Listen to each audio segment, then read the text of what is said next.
हे कपिल भगवान, आखिर वो तत्व कौन सा शेष रह गया है जिसको पाकर के मैं तृप्त हो जाऊं, मैं परिपूर्ण हो जाऊं? थोड़ा बेश कितना बढ़िया ये मन।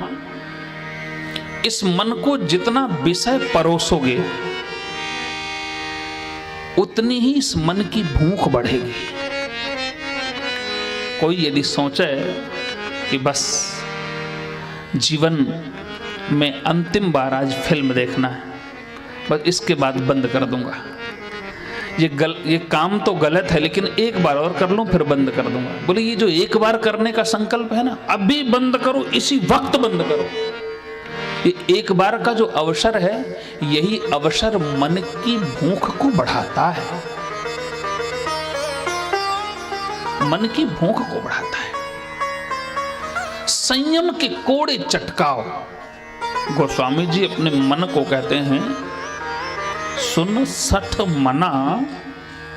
जब सत्संग में यह मन पिघलता है, द्रवित होता है, तो गोस्वामी जी कहते हैं, अरे कहीं के दुष्ट मन, अपने मन को दुष्ट कहते हैं, अब तो सुधर जा, संभल जा, अपने मन को कहते हैं।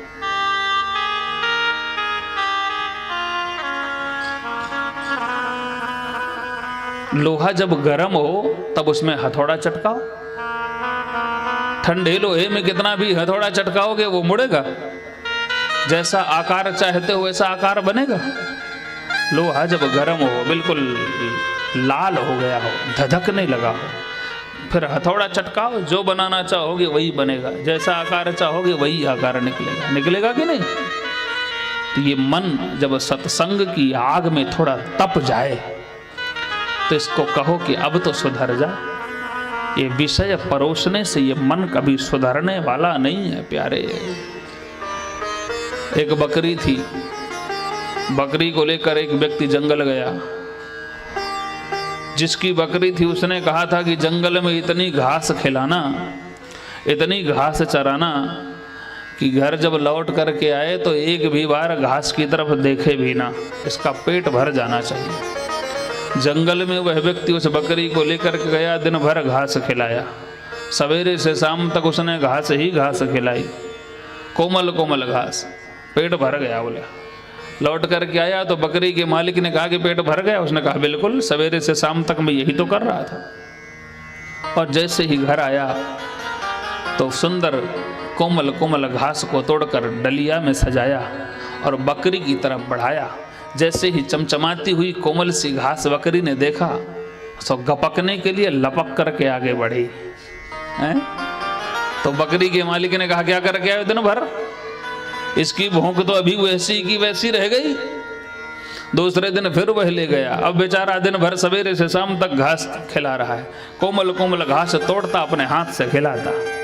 सवेरे से शाम हो गई, बहुत मेहनत किया, लेकिन जब घर लौट कर आया बकरी के मालिक ने कहा पेट भर गया? बोले बिल्कुल। आज उसने फिर से बड़ी मेहनत से कोमल कोमल घास डलिया में सजाया और सामने प्रस्तुत किया। जैसे ही उसने देखा सो बकरी ने गपकने के लिए आगे जैसे ही वह लपकी, उसने कहा दिन भर तूने क्या किया? कुछ नहीं किया तो मैं। एक सत्संगी पुरुष इस दृश्य को देख रहा था, बोले बकरी चराने कल मैं जाऊंगा, ये काम मेरा है। दूसरे दिन बकरी लेकर वह जंगल गया और हाथ में एक बढ़िया हरी हरी छड़ी भी ले गया, बांस वाली। जैसे बकरी घास चरने के लिए, खाने के लिए मुंह को आगे बढ़ाती, सो घुमा के छड़ी मारता मुंह में धड़ाम।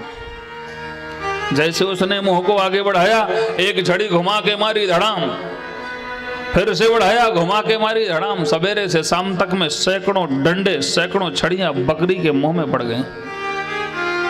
एक तिनका घास उसके मुंह में नहीं पहुंची। शाम को लौट करके आया, बकरी के मालिक ने कहा चरा लाए? बोले बिल्कुल। पेट भर गया? बोले खूब तृप्त है। और जैसे उसने हरी हरी घास डलिया में सजाई और आगे बढ़ाया तो हरी हरी घास की डलिया इधर है और बकरी ने जैसे ही देखा तो मुंह घुमा के दूसरी तरफ खड़ी गई। बोले सवेरे से शाम तक बहुत डंडे खाए, अब सहन नहीं कर सकती मैं। बकरी क्या है? बकरी मन है। मन को जितना चराओगे ना उतनी इसकी भूख बढ़ेगी, उतना ही इसकी तृष्णा बढ़ेगी, इसलिए मन को संयम के कोड़े चटकाओ। अगर मन को संयम के कोड़े नहीं चटकाओगे तो गड़बड़ हो जाएगा प्यारे। और मन यदि नहीं सधेगा, मन यदि नहीं सुधरेगा तो इंद्रियां तो उच्च श्रृंखलता के लिए लालायित बैठी हैं। इंद्रियां तो कहती हैं कि छूट तो मिले फिर दिखाएं अपना कमाल। ये मन यदि सही है, मन है इंद्रियों का, इंद्रिय रूपी सेनाओं का सेनापति।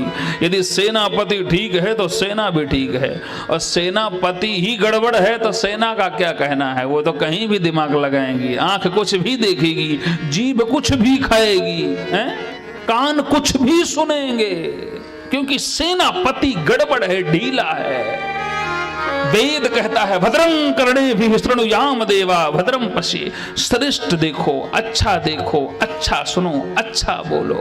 जो मन में आए वही गा चलो, जो मन में आए वही सुन चलो, जो मन में आए वही बकबका चलो, जो मिल जाए वही खा चलो, गपक चलो। ये क्यों? बोले सेनापति कमजोर है, मन कमजोर है।